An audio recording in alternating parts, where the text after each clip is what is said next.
ఇన్ని మంత్రములకెల్ల ఇందిరానాథుడే గురి పన్నినదిదియే పరబ్రహ్మ మంత్రము.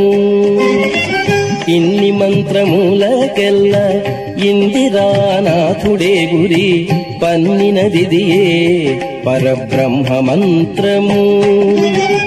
నన్ను గావ కలిగే పో నాకు గురుడీయగాను, నన్ను కావ కలిగే పో నాకు గురుడీయగాను.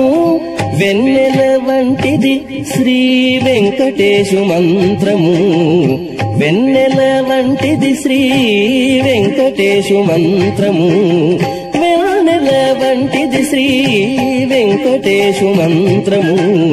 అన్ని మంత్రములు ఇందే ఆవహించెను, వెన్నతో నాకు కలిగే వెంకటేశు